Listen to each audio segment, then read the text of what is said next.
Sorry about that, guys. Camera ran out of space. So I'm going to be quick. This one's brief. It's a 3-part video. Bloody hell, Ted, I'm sorry.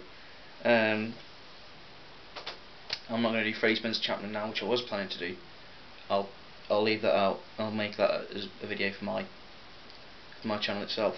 So yeah, where we got to?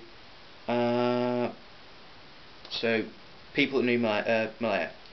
The first SOE operative into Malaya was a Major John Davis. He landed on the 4th of August 43. He was a former police officer in Malaya, so he knew country. He arrived on submarine, which was the preferred choice of SOE insertion. And he also supplied. So he started setting up building networks. He was joined later by other SOE operatives,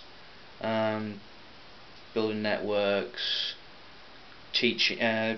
Provided the provided the MPAJA with arms, Sten guns, that sort of rifles, that sort of jazz, explosives, equipment such as more modern radios, because the initial radios were the radios that they had tended not to be able to cope with the great distances involved in Southeast Asia at the time. So were sort of, obviously with advances in radio technology throughout World War II, they got newer radio sets. But most importantly, they gave them training in guerrilla warfare tactics, training in arms, in how to shoot straight, basically. Basically turned what was a bit of a ragtag formation into a more effective force. They were given the training was provided by guerrilla warfare experts. I mean, Britain had a fair amount of those. If you think of sort of the 1940 peeps that was going up that Britain had. So they were parachuted in. Not the SOE's preferred method, but still they got put in. And this went all the way through till 1945. So they were effective and well-armed force in 45.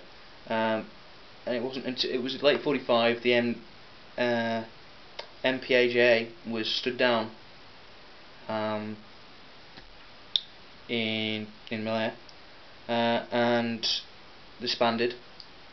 They also handed over the weaponry, explosive kit, etc. back to the authorities. Or they handed over bits. As you see from the Malayan emergency, only 3 years later, there was still a lot of kit floating around, Sten guns, etc. Right, so that wraps me up.